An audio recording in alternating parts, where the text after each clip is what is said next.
Yeah, although prosecutors don't have to show a motive to get a conviction for first-degree murder, juries want to know the motive, especially when they see this clean-cut guy with no criminal background. They want to know why he did it. Now, I think it's coming into focus why he did it. He seemed to be a devotee of serial killers and crime. I mean, he studied under the BTK's autobiographer. I mean, he was so interested in true crime that it looks like he wanted to be the center of his own story.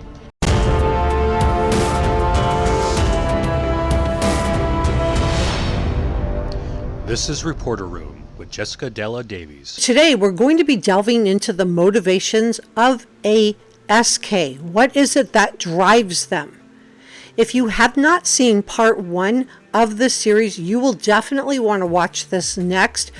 I do a deep dive into the psychology of what an SK looks for. It's a great video, and I will link it for you in the description below. As I shared with you in the last video, I believe that this is the type of predator that Bryan is. He's innocent until proven guilty, but because he's the only one indicted and arrested and in jail, I'm going to be talking about this case in terms of Bryan.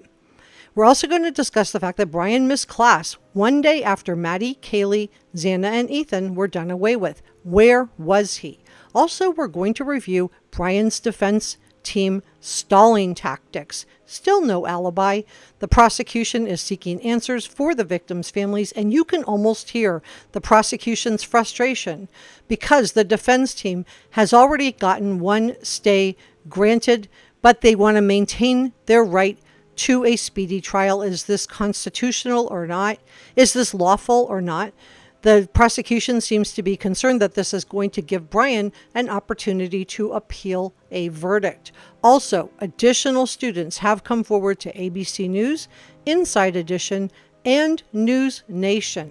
And it's not just students, it's also colleagues, and they have also come forward to NBC News. So welcome to the hundreds of you who have recently subscribed to Reporter Room. If you haven't subscribed already, please do. Like, share, and if you are enjoying well-researched out coverage, hit the thanks button. Bryan reportedly treated female professors with, quote, disrespect and made a female classmate uncomfortable because he was repeatedly asking her out on dates. So trying to date your students who you have the power to pass or fail, is highly inappropriate. Also, there are new claims from a graduate student who attended the Washington State University alongside Bryan. In an interview with ABC News, this graduate student states that Bryan was, quote, sometimes rude and condescending. The student describes Bryan as being capable of being angry over seemingly minor issues, like, quote, being docked a point or two in class. And I'm going to discuss the top 5 motives for a predator along with important trial updates in just a moment, so please stay with me. And to be clear, Bryan is innocent until proven guilty. However, because Bryan is the one who has been arrested and indicted and is the one sitting in jail, I'm going to discuss this case in terms of Bryan. In new court documents, the state has filed a motion for the court to reconsider its order staying the time for a speedy trial. The prosecution is worried that Bryan still has not presented his alibi, and they want Bryan to either move forward and have a speedy trial or decline his right to a speedy trial. And there are more disturbing allegations from Bryan's colleagues and former students.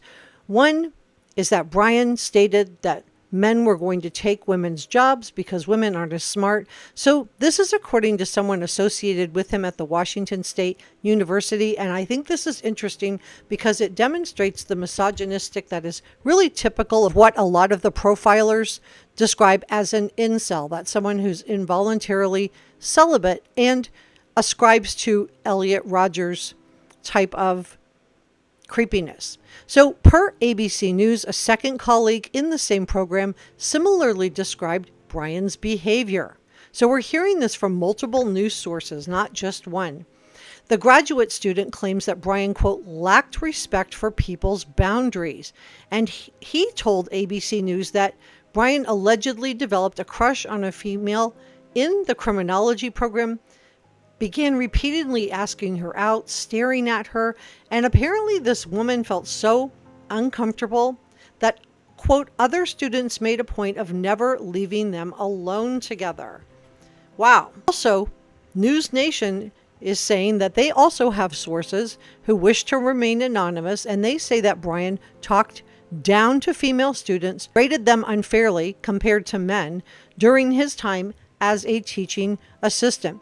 They also claim multiple complaints that have been made to the university regarding Bryan's conduct with both female colleagues and students. So both coworkers and students are all complaining to the university. And at some point, the Washington State University held a harassment training seminar in the wake of these complaints. A harassment training seminar had to be held because the complaints were so bad.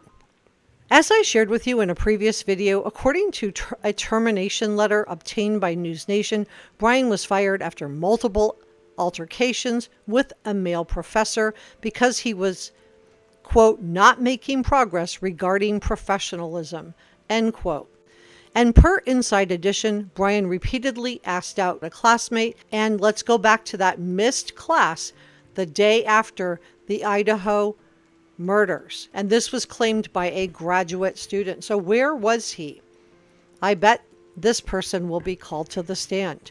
Also, sources told News Nation that one of Bryan's associates at Washington State University thought her home had been broken into in the fall of 2022. That colleague allegedly spoke to Bryan about the break-in, and Bryan suggested a home security system. There's a lot of concern that Bryan installed a security camera to spy on her. So this reporting by ABC News, Inside Edition, News Nation, these are not the only times that Bryan has been accused of acting inappropriately. NBC News has also reported another incident, and this time it's in Pennsylvania. A brewery owner in Bryan's home state of Pennsylvania told NBC News that Bryan had been known to make creepy comments toward female staff and customers. The staff even added notes. They added notes into the bar's computer system that would flag Bryan and his reputation when his ID was scanned into their system. We're going to discuss the frustration by the Latah County prosecution team in just a moment, along with important trial updates, so please stay with me. You may recall that another person told News Nation back in January that she had gone on a Tinder date with Bryan several years prior to the 1122 King Road house crimes. And she claims that he was pushy, kept touching her and tickling her, and she went into the bathroom and pretended to vomit until he finally left. And then Bryan reportedly texted her that she had, quote, good birthing hips. This is now 4 different news outlets are reporting from different states, multiple people talking about Bryan Kohberger. These are multiple news outlets with multiple sources, all speaking out about their concerns about behavior by Bryan Kohberger. Let's discuss the frustration of the Latah County prosecutor. Bill Thompson put forward a motion to the court that Bryan can't just pause his speedy trial clock. He cited the Idaho Supreme Court ruling in 2000 that a defendant cannot partially waive their speedy trial. They either have to go to trial in 6 months or they have to waive their right to a speedy trial. So what the prosecution is concerned about is that this will give Bryan an opportunity, if he does not like the verdict, to say that he did not get his speedy trial and he will appeal. The trial date for Bryan is scheduled October 2nd. So Inside Edition has reported that a grad student claims that Bryan's fellow PhD students began tracking his behaviors that bothered them. Wow. So this alleged disrespect was noted by multiple members in the group, and it included, quote, how many times he interrupted professors and skipped their classes, according to a grad student. So will this decision by colleagues and grad students to track Bryan's behavior show a pattern that is so concerning that it will be presented at trial? Remember, motivations for predators can include anger, criminal enterprise, financial gain, power, and ideology. Now, I believe that both power and ideology apply in this case, and I'm going to tell you why. A power is a motivation in which an offender feels empowered or exhilarated when he does away with his victims. And I do believe that Bryan would have felt empowered by his actions. The ideology is a motivation to commit a murder in order to further the goals and ideas of a specific individual or group, such as Elliot Rogers and the Incel group. Thank you so much for watching. Please subscribe if you haven't already. Hit the notification bell and give this video a thumbs up.